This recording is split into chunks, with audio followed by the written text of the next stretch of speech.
Saya diberi tema, karena bulan ini ada tema khusus yang sudah diberikan kepada setiap pembicara, dan saya kebagian di minggu kedua diberi judul Faith Over Fear. Ya, saya memberi satu penjelasan singkat di dalam kurung iman yang murni dalam dunia yang penuh ketakutan. Ya, jadi dunia hari ini saudara menawarkan begitu banyak alasan untuk kita takut, iya kan? Hari ini aja mau pergi, aduh ntar kalau hujan gimana? Kalau hujan banjir gimana? Tempat yang biasa nggak banjir jadi banjir. Banyak banget ketakutan saudara. Entah sakit penyakit, masa depannya nggak pasti, kegagalan, kehilangan, penderitaan. Pokoknya di tengah gelombang ketakutan yang terus datang, suara Tuhan tuh memanggil kita kepada satu hal, yaitu yang namanya iman. Ya. Tapi pertanyaannya, iman seperti apa yang benar-benar menaklukkan ketakutan? Karena ternyata tidak semua yang disebut iman di dalam dunia ini adalah iman yang sejati menurut firman. Jadi ada iman yang salah. Jadi hari ini kalau saudara terkoreksi oleh firman Tuhan, itu bukan kata saya saudara. Ya, saya pun waktu mempersiapkan ini sama-sama ikut terkoreksi dan mengevaluasi diri. Ternyata sejauh saya memahami tentang iman di dalam kekristenan, banyak hal-hal yang tidak sama seperti yang firman Tuhan ajarkan. Jadi hari ini mari kita selami dan luruskan beberapa kesalahpahaman populer tentang iman. Agar kita bisa hidup dalam faith over fear. Bukan dengan semangat duniawi, tapi dengan pengharapan yang teguh dalam Kristus. Katakan amin. Kemarin saya meeting di sini bersama Pak Purwa ya. Ada beberapa program yang kami ingin lakukan di depan. Saya udah setengah flu, lalu Pak Purwa bilang, besok gimana? Bisa khotbah nggak? Ada khawatir ya saudara, ada takut juga kan. Terus saya bilang, tenang aja Pak. Pokoknya meetingnya gak lama-lama kan gitu ya. Terus ya udah cepetan ya, cepet selesai, kamu cepet pulang istirahat gitu. Makanya pagi ini saya datang, masih ada keringat dingin saudara. Tapi kalau itu menghalangi apa yang Tuhan ingin sampaikan, masih banyak hal-hal lain sebetulnya yang membuat kita dapat bersyukur kepada Tuhan. Jadi hari ini saya bersyukur di tengah-tengah ketidakpastian juga tentang saya ini mampu gak ya. Tahu-tahu waktu lagi bagiin firman yang ada saya bersihin terus gitu kan, itu mengganggu sekali. Tetapi hari ini here I am to worship gitu ya. Saya bersyukur dan hari ini saya mau membagikan hal ini kepada saudara. Masuk ke dalam pemahaman iman yang tepat. Bagaimana yang Tuhan mau dalam hidup kita menjadi seorang Kristen yang sejati di hadapan Tuhan. Tapi kita mau belajar terlebih dahulu untuk memahami pemahaman iman yang salah. Yang pertama, iman sama dengan sekedar percaya bahwa Tuhan ada. Nah, ini ternyata salah saudara. Karena setan-setan juga percaya Tuhan ada. Yakobus 2 ayat 19. Ya. Banyak orang berpikir saya udah percaya Tuhan ada, berarti saya tuh udah cukup beriman. Tapi Yakobus menegaskan bahwa pengakuan intelektual saja tuh nggak cukup saudara. Setan pun percaya Tuhan ada. Tapi itu tidak menyelamatkan mereka.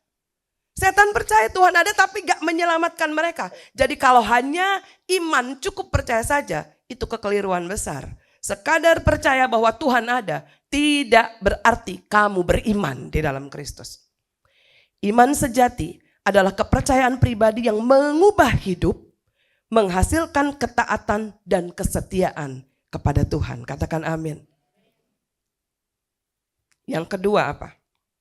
Iman sama dengan perasaan positif atau optimisme. Ibrani 11 ayat 1, iman adalah dasar dari segala sesuatu yang kita harapkan dan bukti dari segala sesuatu yang tidak kita lihat. Iman bukan sekedar semua akan baik-baik aja. Versi motivasi saudara. Banyak motivator. Dia gak ikut di dalam sepatu kita tapi dia bilang tenang aja. Everything is gonna be okay. Dan itu bukan iman, saudara. Iman Kristen bukan optimisme buta, bukan. Tapi keyakinan pada janji dan karakternya Tuhan sendiri. Bahkan ketika situasi buruk, bahkan saat jawaban doa belum kelihatan, kita tetap bisa menyandarkan kepercayaan kita kepada Tuhan, itu iman. Kalau segala sesuatu berjalan seperti yang kita mau, itu bukan iman saudara. Sekali lagi, bahkan setan pun bisa memberikan kekayaan. Tadi ada lagu Here I Am to Worship, mungkin saya udah pernah saksikan di tempat ini. Waktu anak saya kuliah di Cina, Dia ketemu sama 2 orang lokal orang China di sana, 2 perempuan. Terus dia bilang gini, kamu Kristen kan? Boleh nggak kamu nyanyi bersama saya? Untuk mereka yang warga negara setempat lokal, nggak boleh mereka itu masuk ke gereja, mendirikan gereja, bahkan menyanyikan lagu-lagu gereja atau lagu rohani lah, rohani apapun. Tapi hari itu dia nyamperin anak saya terus bilang, boleh nggak nyanyi? Si Nenat bingung, nyanyi? Nyanyi gimana? Ya nyanyi. Dan mereka berdua cuman menikmati aja. Dia minta Nenat nyanyi lagu tadi itu pas dinyanyiin, jadi saya keinget lagu Here I Am to Worship.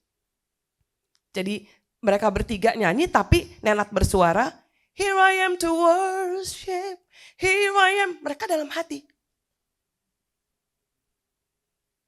Saudara belum di keadaan seperti itu loh. Hari ini boleh bebas nyanyi. Mereka betul-betul itu kalau sampai ketahuan artinya di depan mata at least hukuman atau penjara atau ada punishment yang udah ada konsekuensinya. Karena terjadi kesepakatan massal. Karena hukum di negara itu yang diberlakukan. Kalau iman sebatas hanya optimisme, orang bisa apa istilahnya?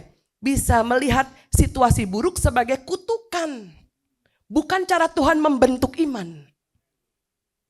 Mereka akan langsung menyerah. Tapi mereka gak menyerah. Mereka menggunakan saat itu ada si Nenat. Mereka menggunakan suara kamu aja lah. Kalau aku gak bisa bersuara, ada suara kamu. Kalaupun kita semua tidak bersuara, ada hati kita yang terus ada karena ada Roh Kudus yang membuat kita tetap bernyanyi meninggikan Tuhan. Sekalipun kondisinya tidak memungkinkan. Itu iman, saudara. Bukan perasaan positif, tenang, semuanya akan baik-baik aja. Nyantai aja. Apa kata ini? Gini, ikuti kata hati. Kata hatimu itu hancur berantakan, saudara. Selama bukan Roh Kudus yang mengendalikan, kata hati kita itu hanya tipuan dan ilusi manusia. Itu iman. Iman yang sejati berkata, saya tidak tahu hasilnya, tapi saya percaya pada Tuhan yang memegang hasil itu. Itu iman yang sejati. Yang ketiga, alat untuk mendapatkan apa yang kita mau. Iman katanya sama dengan ini yang salah ya, alat untuk mendapatkan apa yang kita mau. Ada ajaran populer yang sekarang lagi ya dalam beberapa tahun inilah menggambarkan iman itu seperti tombol ajaib. Kalau kita percaya semua berkat jasmani akan kita terima. Kesembuhan, kekayaan, kemenangan duniawi. Pokoknya dalam nama Yesus, dalam nama Yesus, dalam nama Yesus. Ya, kita klaim. Bahkan kita nggak punya cukup gaji untuk yang memadai aja, makan aja masih terus berjuang, tapi kita klaim Mercedes-Benz. Dalam nama Yesus, dalam nama Yesus. Itu kalau beneran dikasih, repot saudara. Ya. Terus kita bilang gini, Tuhan kamu parah deh. Nah, lu yang mau gitu kan. Kita klaim dalam nama Yesus, dalam nama Yesus. Bahkan sampai ada orang yang sudah mati pun masih ada orang yang percaya bahwa ada kebangkitan, ada kebangkitan. Saudara, kalaupun mati Paulus katakan itu keuntungan. Dan sampai berapa kita mau kuat pun hidup, satu hari kita akan kembali karena rumah kita bukan di sini. Kita akan kembali pulang. Jadi terkadang iman itu sama dengan alat untuk mendapat apa yang kita mau. Padahal dalam Ibrani 11 ayat 35 sampai 39 saudara. Ada orang-orang yang beriman yang mengalami mujizat besar. Tapi ada juga yang tidak menerima janji di bumi bahkan menderita dan mati. Saya akan bacakan. Saya tidak masukkan dalam PPT ini. Ibrani 11 ayat 35 sampai 39. Ayat 35. Ada perempuan-perempuan yang menerima kembali orang-orangnya yang telah mati karena dibangkitkan. Ada. Tetapi orang-orang lain disiksa dan tidak mau menerima pembebasan supaya mereka beroleh kebangkitan yang lebih baik. Ada pula yang diejek dan didera, bahkan yang dibelenggu dan dipenjarakan. Ini hidup dalam iman loh mereka. Mereka dilempari, digergaji, dibunuh dengan pedang. Mereka mengembara dengan berpakaian kulit domba dan kulit kambing sambil menderita kekurangan, kesesakan dan siksaan. Dunia tidak layak bagi mereka. Mereka mengembara di padang gurun dan di pegunungan, dalam gua-gua dan celah-celah gunung. Dan mereka semua tidak memperoleh apa yang dijanjikan itu, sekalipun iman mereka telah memberikan kepada mereka suatu kesaksian yang baik. Bayangkan, saudara. Jadi bukan karena ada sesuatu maka imanmu itu seolah-olah iya benar, itu iman yang diajarkan. Bukan, saudara. Iman sejati bukan bicara soal hasil. Tapi kesetiaan kepada Allah apapun yang terjadi. Itu iman kita harus perbaiki dulu karena banyak orang salah kaprah tentang iman. Kita berpikir kalau udah ikut Tuhan semuanya akan baik-baik saja. No, semuanya boleh apapun terjadi di luar kendali kita. Tetapi kita harus tahu siapa yang ada di samping kita. Dan dialah pengendali kehidupan kita. Apa yang gak pernah kita pikir dapat kita lampaui, ternyata hari ini kita semua baik-baik aja kan. Itu karena iman. Iman tidak berkata saya percaya Tuhan akan memberi saya A, tapi saya percaya Tuhan itu tetap baik walaupun saya tidak mendapat A. Itu iman. 4, yang salah lagi. Iman sama dengan usaha manusia tanpa keterlibatan Tuhan. Efesus 2 ayat 8 berkata, sebab karena kasih karunia kamu diselamatkan oleh iman, itu bukan hasil usahamu, tapi pemberian Allah. Kita sering merasa bahwa iman adalah sesuatu yang harus kita hasilkan dengan kekuatan kita sendiri. Tapi Alkitab berkata iman adalah anugerah. Dia itu pribadi yang apa? Yang ada dalam hidup kita. Roh Kuduslah yang membangkitkan iman dalam hati orang berdosa. Iman sejati bukan lahir dari tekadnya manusia, tapi dari kasih karunia Allah yang bekerja dalam hati kita. Roh Kudus itu adalah pribadi ketiga dari Tritunggal yang sering disalah mengerti dan disalah artikan. Padahal Roh Kudus itulah pribadi yang membentuk kita menyadari bahwa iman itu dasarnya karena ada Roh Kudus yang mengendalikan hati kita. Saudara, kalau saudara mampu berbuat baik, itu bukan karena kamu baik. Itu karena Roh Kudus ada di dalammu dan menjadi pengendali hidupmu. Makanya kita suka bingung, itu gak percaya Tuhan tapi lebih baik dari yang lain. Tapi pastikan kebaikan mereka pastinya sifatnya transaksional. Sampai kebaikan kita betul-betul tidak kita sadari lagi. Tapi orang lain yang menyadarinya. Itulah pekerjaan Roh Kudus. Kebaikan tiap orang, bahkan ketulusan tiap orang bukan kita yang mengumbar-umbar, saudara. Saya tuh baik loh, saya tulus loh. Bukan, saudara. Tapi sampai orang lain melihat buah apa yang kita hasilkan dari hidup kita. Itu semua karena pekerjaan Roh Kudus. Ada yang berkata, kalau kamu, iman sejati bukan dari tekad manusia, tapi kasih karunia Allah yang bekerja dalam hati kita. Jadi bersyukur kalau kita punya pribadi, kita mau diperkenalkan tentang pribadi yang namanya Roh Kudus. Karena Roh Kudus yang mampu memberitahukan kepada Bapa hal-hal yang tidak tersampaikan oleh kita. Bahkan air mata kita. Udah susah mau ngomong, apalagi soal pengampunan, saudara. Semua pasti punya isu yang sama. Masalah pengampunan itu kita akan tahan lama-lama. Saking betul-betul merasa terzolimi sendirian. Padahal lupa kita pun sering menzolimi orang lain. Saudara. Dalam sebuah retreat kemarin saya datang, saya diundang menjadi salah satu speaker di retreat alumni semua angkatan dari SMA Negeri 1 Budut Jakarta. Ya, saya berangkat ke puncak waktu itu. Setelah selesai, saya bagi tentang mereka kasih tema besarnya I Breakthrough gitu. Dan saya dapat breakthrough in worship. Ya. Dan setelah selesai, ada satu ibu-ibu gitu datang ke saya dan dia gayanya begini di depan saya. Dia sembunyiin tangannya, pokoknya tangannya masuk gitu ya. Terus dia bilang ke saya gini. Doakan saya. Gini ngomongnya, ngeri banget sudah. Doakan saya. Iya. Saya gak bisa mengampuni. Tapi dia mau didoain, bingung kan? Hah, loh, ya udah sih. Saya bisa aja bilang gini, urusan lo udah ambil keputusan gak mau ngampunin, jadi apalagi yang mau didoain.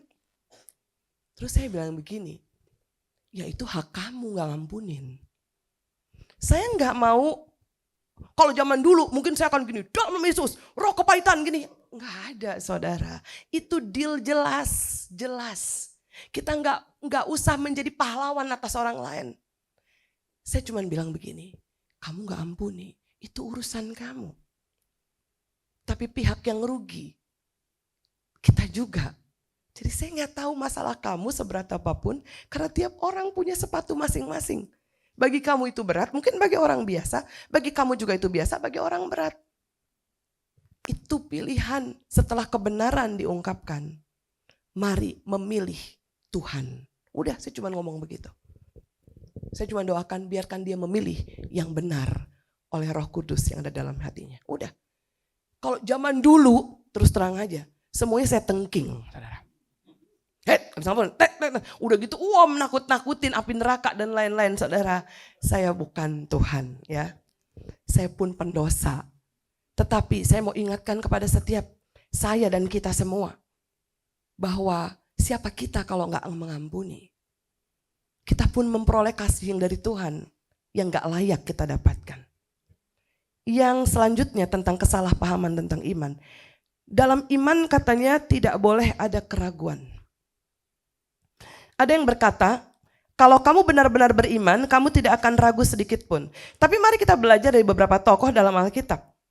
Abraham pernah tertawa dalam hatinya saat dengar janji Tuhan. Daud sering bertanya, sampai kapan Tuhan? Saya juga begitu.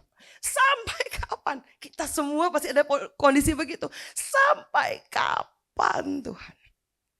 Yohanes Pembaptis sempat ragu di penjara meskipun ia pernah menyaksikan Yesus sebagai Mesias. Matius 11 ayat 3 dia bilang gini katanya. Engkaukah yang akan datang itu atau haruskah kami menantikan orang lain? Yohanes Pembaptis itu yang baptis Yesus, udah lihat sendiri. Tapi ada keraguan. Kamu yang mau datang nih waktu dia lagi di penjara. Atau kita lagi harus nunggu orang lain lagi yang datang. Ayah dari anak yang kerasukan berkata di Markus 9 ayat 24. Aku percaya, dia bilang gitu. Tolonglah aku yang tidak percaya ini. Paradoks saudara ya. Aku percaya, tapi tolonglah aku yang tidak percaya ini. Iman sejati tidak berarti ketiadaan keraguan. Tapi tetap bertahan di tengah keraguan. Itu iman yang sejati. Lalu bagaimana dengan ayat-ayat yang berkata jangan bimbang? Ya, Yakobus 1 ayat 6, hendaklah ia memintanya dalam iman, sama sekali jangan bimbang. Ayat ini bukan berbicara soal emosi sesaat atau perasaan lemah. Tetapi sikap hati yang mendua, saudara. Yang tidak sungguh percaya kepada Tuhan. Yakobus 1:8 menyebut orang yang berjiwa mendua. Jadi jangan bimbang bukan berarti kita tidak boleh bergumul. Tapi kita jangan hidup dalam ketidakpercayaan yang menetap. Tuhan sangat menghargai iman yang jujur. Yang datang dengan pertanyaan tapi tetap berpegang kepadanya. Ada nggak ya? Tadi kan ada lagu tadi yang Brian bikin. Masih ada Tuhan. Di akhir lagu ini dia menjawab, pasti ada Tuhan. Di tengah keraguan, kebimbangan kita menghadapi segala macam hidup yang gak menjanjikan keindahan ini saudara. Kecuali di dalam Tuhan boleh bertanya. Tapi tetap berpegang dan percaya bahwa dia janjinya setia kepada kita. Jadi apa itu iman sejati? Iman bukan soal memastikan Tuhan akan memberikan hasil yang kita inginkan. Tapi soal mempercayai siapa Tuhan itu. Siapa Tuhan itu? Bahwa dia baik walaupun hasil tidak sesuai harapan kita. Bahwa dia berdaulat yang mengatur segalanya dengan hikmatnya. Bahwa dia setia bahkan saat jalannya penuh misteri. Saya beberapa hari lalu tepatnya tanggal 29 Mei. Ya. Ceritanya saya tuh lagi jalan pagi sama Nenat ya di Bandung. Ya. Sedap. Sama Nenat lagi. Nenat udah mulai bertobat ya. Sekarang pagi sore lari lah. Apalah, bukan lari dari kenyataan. Kalau dulu lari dari kenyataan. Sekarang dia bener-bener lari. Angkat beban, wah segala macam saudara. Sorry ya Nat ya, gue cepu ya. Jadi wah segala macam dia lakukan. Saya juga termotivasi, tetapi ada beberapa hal yang kurang tepat saya lakukan, makanya saya mengalami hal ini. Nah jadi singkat cerita, kita di Bandung, besoknya tuh ada salah satu anak yang saya anggap anak ya menikah di Bandung. Jadi semalam kita udah datang, tiba jam 11 malam di sebuah penginapan di Bandung. Nah besoknya saya bilang gini, itu 2 hari sebelum pernikahan, 2 hari sebelum pernikahan. Saya bilang sama Nat, ini kan tempat kita di hotel tuh di Bandung, ini tuh sekitar mungkin 2 kilo apa 3 kiloan, betul ya sekitar 2-3 kilo ya? Berapa? Oh 1 kilo bahkan. Cuman 1 kiloan gitu tuh ada kafe tempat adik saya kerja di situ. Dan saya pernah sebelumnya mengunjungi dia waktu di Bandung, saya pesan ada yang enak gitu, yang saya suka banget di situ. Jadi saya bilang udah gini ya, mama kan buka intermittent nih. Nah pas jam 9, jadi kita bukanya di kafe situ ya gitu. Bertemu sama adik saya gitu. Jadi saya udah telepon dia, ini olahraga belum, makanan udah dipesen ya. Ntar pokoknya jam 9 tuh ya siapin gue ini A, B, C gitu ya. Ya ada loh yang kayak gitu, ada saya gitu ya. Nah udah gitu kan oke. Singkat cerita nih kita jalan. Ternyata dari hotel, walaupun cuma sekiloan kurang lebih ke kafe itu, tapi namanya kita hotel tuh di Bandung di area yang lumayan agak tinggi. Jadi mau ke jalan rayanya aja itu harus melalui tanjakan yang nanjakin gak ada ampun pokoknya ya. Nanjak, tapi kan saya inget ya ada makanan itu enak gitu kan, itu memotivasi saya untuk jalan terus jalan. Udah gitu dia agak landai sedikit, tapi terus nanjak lagi sampai ke jalan raya itu Geger Kalong. Kalau saudara orang Bandung ngerti situasinya. Nah di Geger Kalong itu belok kiri lah kita jalan. Nenat bilang nih stop. Dicek map. Dia bilang gini, ini sih kita agak salah jalan mah. Jadi better kita balik lagi. Maksud lo ya, memang betul jalannya kalau balik lagi turun, betul dong logikanya kan saya udah nanjak. Nah ini ya di depan mata nih tinggal lurus, saya bilang gitu. Gak lama belok kiri nyampe, tapi gak selurus itu mah kata si Nenat gitu.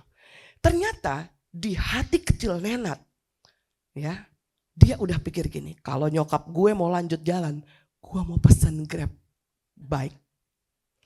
Dan benar dia lakukan. Tapi di waktu saya lagi naik gitu ya, nanjak bareng. Saya udah bilang gini, saya ini udah mulai kayak keliengan nih. Saya butuh air minum, saya gak bawa minum. Nah saya tuh cuman masang headset, lagu. Terus saya ingat nih, saya udah mulai goyang nih. Oh di tas selempang saya ada permen. Jadi saya ambil permen, saya mood supaya gula darah saya cepat naik kan. Karena saya udah ngerasa gak bener. Di depan saya tuh ada Indomaret gitu kan. Nenat jalan. Rese banget kan dia jalan gitu. Nat. Dia gini. Dia balik arah ke saya gitu. Terus dia lihat ada warung. Saya memang daripada ke Indomaret mendingan ke warung yang cepat, pokoknya cepat dapat air minum. Di pikiran Nenat gak keren banget. Dia mikir gini. Dah pasti ini nyokap gue mau nongkrong di warung. Mana pernah saya mau nongkrong di warung, mau ngapain, mau main kartu. Aneh banget kan pikirannya. Wah mama gue sih mau nongkrong nih di warung, mendingan gue jalan terus. Dan dia bukan jalan terus aja, dia pesan Grab bike. Bukan Grab car ya saudara-saudara, kalau Grab car masih bisa nampung gue ya. Ini Grab bike. Grab bike. Tapi aku gak tahu, saya belum tahu peristiwa itu kan. Jadi saya bilang, dia masuk, dia maju, dia nyamperin saya. Terus saya panggil dia gini, Nat, mama mau pingsan. Dah, saya buka ada kayak cooler gitu di warung kan. Saya tuh gak pernah minum minuman yang kayak gitu-gitu, gak suka saya. Jadi kalau minum air putih biasa atau kopi pahit hitam. Tiba-tiba saya ambil susu kurma. Saya betul-betul tahu ini pasti gula darah saya drop. Saya gini ke mbaknya, Mbak, udah mau pingsan saya beneran ya. Saya gelek-gelek tapi enak. Saya pakai kacamata, di warung itu saya pegangan, saya taruh kacamata saya taruh ada tas saya gitu ya. Nah, datanglah dia. Kenapa sih? Terus tiba-tiba saya peluk pinggang Nenat. Mau pingsan Nat. Si Nenat tuh masih kayak, dan ternyata di tengah-tengah saya mau pingsan itu, dia udah telepon Grab bike tadi kan. Jadi saya gini, saya nggak tahu kan. Tiba-tiba, Tapi di tengah-tengah mau pingsan, dasar ya, saya ini kan sebelum bertobat punya berhala yang namanya kontrol gitu saudara ya. Jadi ada 4 berhala, ini sedikit intermezzo. Kuasa, kontrol, penerimaan, kenyamanan. Saya ini termasuk berhala kontrol kuat. Jadi mau mati, mau pingsan aja, itu saya masih ngontrol. Saya bilang gini, mintain kayu putih, kayu putih, kayu putih. Oh pertama belum, saya bilang gini, coba kamu cari di Google. Pencet apa supaya kalau mau orang pingsan, pencet apa? Pencet apa? Saya giniin tangan saya. Si Nat bingung, pencet apa? Pencet apa? Apa yang dipencet gitu loh Nat, maksudnya apa Nat? Apa Nat? Tapi ini udah mau pingsan. Udah gitu gak lama dia gak ngerti juga. Udah gitu, kayu putih, kayu putih. Mbak kayu putih, kayu putih. Diambil sama si mbak warung kayu putih. Sama dia ditemplokin ke muka saya semua. Pok gitu. Waduh kurang ajar juga. Cuman kan gue udah lemes ya. Jadi gak bisa ngebales kan. Ini orang udah kalau lemes ya. Wah udah gak berdaya. Air gula enggak? Air gula, air apa? Air hangat mau enggak ada nawarin air hangat enggak. Pokoknya singkat cerita. Seberang tuh ada hotel. Orangnya bilang gini, Dek, bawa aja mamanya ke seberang dek. Di lobi ada sofa, tidurin aja mamanya.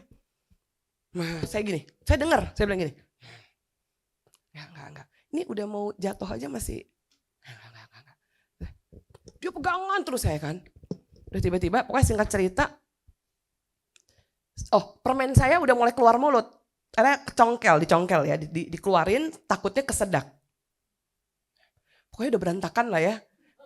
Tiba-tiba saya cuma mikir udah gak kuat. Gini-giniin terus tiba-tiba saya tarik napas. Dia napas saya cuma segini. Gitu.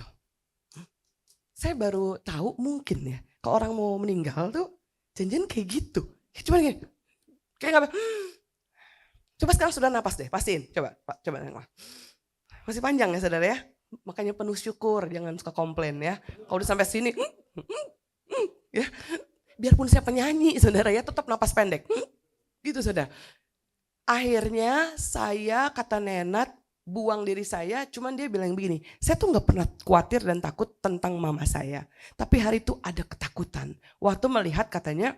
Mata saya udah putih semua. Bibir saya udah hitam. Jadi saya buang badan saya ke dada Nenat gini. Sama Nenat dipuk gitu saudara ya. Maksudnya menolong ya, saya mengerti walaupun awas nanti ya. Puk digituin saudara ya. Karena katanya kalau udah hilang takutnya benar-benar lost ya kan. Nah dipukul-pukul pokoknya. Sampai akhirnya ada keadaan saya sempat neguk dikasih sama mbak-mbak itu dibikin air gula. Saya neguk hanya beberapa yang mampu aja saya teguk udah. Terus tiba-tiba saya ngelihat semuanya bisa clear. Tadinya udah black out, itu sekitar 15-20 menit. Udah semuanya. Terus ada bapak-bapak penjual apa gitu ya, dia kasih bangku, terus sama Nenat didudukin. Saya didudukin bangku itu. Bangku kayak bakso gitu, duduk. Udah selesai, aman, saya bilang gitu. Aman. Udah si Nenat lega. Di tengah-tengah yang pingsan tadi, si Grab bike itu datang. Terus Nenat bilang gini, Pak udah Pak duluan aja Pak, mama saya pingsan. Saya denger, hah dia tuh mesen motor, kok motor? Dalam hati saya. Wah gimana dong deh, ini kan udah gak enak, saya gak apa-apa Pak kan udah kepotong juga Grab OVO saya gitu lah kata si Nenat. Udah kan udah kepotong, maaf ya Pak. Gak apa-apa saya yang jadi gak enak, gak apa-apa mama saya pingsan deh gitu ya. Dalam hati gue, kenapa dia kalau baik ya, kalau dia menjadi anak yang baik, soleh gitu ya. Kok dia membiarkan saya naik motor, mau pelukan sama tuh abang apa bagaimana gitu kan. Terus sama dia di belakang bagaimana kok gak naik mobil, kenapa gak, pokoknya banyak. Tapi saya kan ya gitu ya, masih pikir antara sadar tidak sadar. Udah, sampai akhirnya dia menyadari bahwa dia harusnya memesan Grab Car. Dia pesan lah Grab Car gitu kan. Biasanya setelah ibadah dia akan klarifikasi versi dia. Ini mumpung saya yang pegang mic ya. Jadi dia betul-betul bikin saya, tapi karena saya punya kontrol, saya tetap gini. Dia bilang gini, Mom, all of your stuff is already in the bag, in my bag. Kan antara ini udah pingsan tapi udah mulai berangsur, sehat. Terus saya bilang gini sama dia, kacamata saya mana? Tetap ya, kacamata. Nenat, bayar semua tuh jangan lupa bayar. Kan saya udah ambil kayu putih, susu kurma, aqua segala macam kan. Bayar. Bingung kali dia ya. Dan saya nggak ke rumah sakit, harusnya kan bawain ke dokter ya. Enggak, saya ke kafe adik saya. Ya, melanjutkan sarapan buka puasa itu. Itu bukan sesuatu yang baik ya, karena harusnya saya tuh cek nadi, tensi, bla bla bla semuanya. Kalau di sini ada dokter kan pasti tahu ya apa yang harus dilakukan. Tapi saking saya udah pikir udahlah, udah nggak. Saudara, ada takut nggak? Ada takut. Saya pikir hari itu the end of my day. Nggak bisa napas.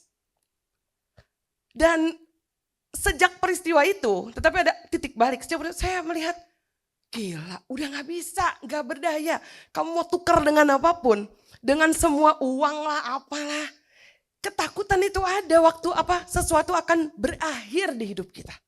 Waktu ada orang lain yang mungkin harus meninggalkan kita. Pagi ini saya dapat berita, teman yang pernah saya kenal dengan baik, meninggal karena kanker di rahimnya. Wah, energiknya minta ampun, cantiknya luar biasa. Lalu dia memutuskan pindah ke Manado karena memang di sana tempat asalnya. Saya lihat di Facebook, saya pikir tuh mamanya saya nggak kenalin karena udah saking habis badannya. Ternyata itu dia. Dan lalu saya tanya ke mantan gembalanya, artinya dulu dia pernah gereja di Jakarta. Saya pernah pelayanan di sana. Saya tanya, Pak sakit apa? Kenapa saya sampai nggak kenalin? Dia bilang kanker rahim tapi udah telat, jadi udah nggak bisa diatasi. Jadi udah tinggal, kemarin saya berbincang-bincang lewat messenger dan hari ini dia meninggal. Saudara nggak ada yang pernah tahu. Banyak ketakutan, kapan ya, sampai kapan nih, besok gimana dan lain-lain. Ya, bahkan walaupun saya akan tahu ya bahwa di tengah-tengah saya mau mati. Walaupun di pelukan anak saya, tetapi saya akan terus mengenang ini sebagai kenangan yang lucu ya. Dia panggilin saya grab bike ya. Itu mungkin gara-gara itu saya jadi siuman kembali. Karena saya kayak gak terima. Kenapa lo pesenin gue motor bukan mobil? Ketakutan mau datang kapan aja, benar gak saudara? Tapi kita mau belajar tentang iman yang benar. Ada satu frasa bilang begini, quote bagus. Fear knock on the door. Faith answered. There was no one there. Ketakutan tuh akan selalu knocking kita. Kalau mati gimana? Woi, itu belum dibayar utang. Ini gimana nih? Bisa makan nggak? Masa depannya gimana nih? Baru PHK nih. Banjir di mana-mana nih. Rumah gimana nih? Bla bla bla segala macam. Tapi ketika iman dengan dasar yang benar menjawab, ketakutan tidak punya kuasa lagi. Fear knock on the door, faith answered, there was no one there. Wow. Bukan iman pada diri sendiri. Bukan iman pada kemungkinan baik, tapi iman kepada Kristus yang telah mati dan bangkit bagi kita. Dasar dari iman yang tidak tergoyahkan itu adalah Injil sendiri, janji Kristus yang bukan hanya dilahirkan, tapi mati, bangkit dan naik ke surga. Mengapa kita bisa percaya bahwa bahkan di tengah ketakutan? Karena Yesus telah menanggung ketakutan terbesar yang manusia bisa alami. Penghakiman kekal di salib. Supaya kita tidak perlu menghadapinya lagi. Ketakutan terbesar kita itu waktu kita mati dan tidak memiliki kemuliaannya Tuhan. Kita mati lalu mati binasa. Tetapi dengan kematian Yesus di kayu salib, dia sudah memindahkan ketakutan kita menjadi sesuatu yang disebut iman. Percaya pada kedaulatan Allah yang maha besar. Karena dia yang tidak menyayangkan anaknya sendiri, dalam Roma 8 ayat 32 berkata, masakan ia tidak akan mengaruniakan segala sesuatu kepada kita bersama-sama dengan dia. Kalau Tuhan mampu memberikan kepada kita anaknya yang tunggal, masa untuk hal-hal yang sepele kamu gak percaya sama dia? Kita bisa hidup dalam faith over fear. Karena apa? Karena Yesus telah menanggung rasa takut kita di Getsemani dan di kayu salib. Yesus telah bangkit mengalahkan maut, musuh terakhir kita. Saat berhadapan dengan sesak napas tadi, itu musuh terakhir saya yaitu maut, saudara. Tapi kalaupun akhirnya saya harus mati di hari itu, bukankah Paulus bilang mati adalah keuntungan bagi orang percaya? Gak ada lagi yang ditakuti. Maka dalam 1 Korintus 15 ayat 55 dikatakan, hai maut, di manakah kemenanganmu? Hai maut, di manakah sengatmu? Gak ada, saudara. Gak ada. Ketakutan terbesar orang takut mati. Udah percaya, tanya di kiri kanan saudara, depan belakang. Paling takut apa? Bukan miskin, mati.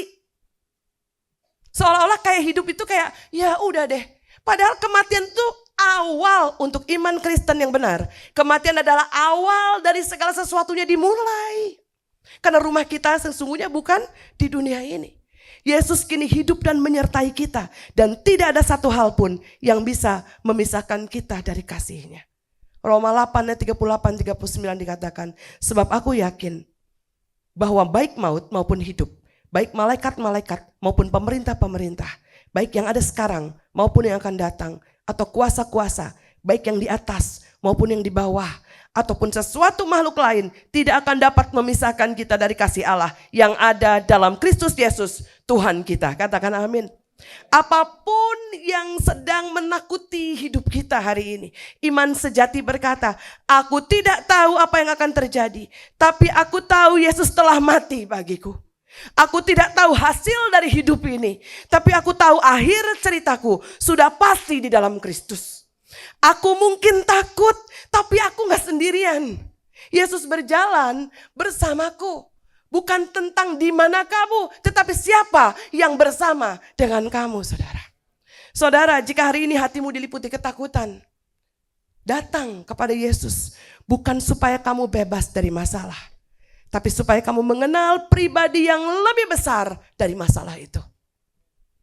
Iman yang sejati bukan usaha kita mencari ketenangan, tapi respon hati yang melihat salib dan berkata, jika engkau rela menyerahkan dirimu bagiku, aku bisa percaya kepadamu bahkan dalam gelap sekalipun. Salibnya yang membuat kita mampu berkata faith over fear. Isunya bukan tentang kita lagi, tapi tentang Kristus, Roh Kudus yang ada di dalam kita. Faith over fear adalah kesaksian hidup orang yang telah mengenal Kristus. Karena hanya Injil yang memberi keberanian sejati. Berani menghadapi hidup. Karena kita tahu salib telah menang. Mari bersama-sama bersyukur kepada Tuhan untuk apa yang baik yang Dia sudah lakukan di dalam hidup kita. Iman bukan tentang apa yang dunia ini ajarkan lagi. Tetapi iman yang benar mempercayai bahwa apapun hasilnya itu bukan matters, itu bukan good deal-nya kita. Bukan hasilnya. Tetapi siapa yang membawa kita berjalan jauh sampai sejauh ini. Siapa yang membuka setiap pintu. Siapa yang memeluk kita saat kita menangis berduka cita. Siapa yang berjalan bersama kita sekalipun setiap orang akan meninggalkan kita. Dan siapa yang memahami hati kita sedalam apa yang Tuhan pahami tentang kita. Sekali lagi, jadilah kesaksian hidup di tengah-tengah dunia yang jahat ini. Menceritakan tentang iman Kristus yang sesungguhnya. Bukan apa yang kamu mau yang terjadi, tapi apa yang Dia mau akan digenapi dalam hidup kita. Sekalipun di neraka, teman saya bilang begini, asal bersama Yesus, enggak apa-apa dia bilang. Saudara paham itu? Apapun keadaannya, enggak semakin baik mungkin. Tetapi siapa yang pegang hari esok, siapa yang pegang tanganmu, Dialah iman sejati kita. Namanya Yesus Kristus. Kita berdoa bersama-sama. Engkau setia, takkan berubah tuh selamanya. Walau banyak yang tak ku mengerti, badai hidup yang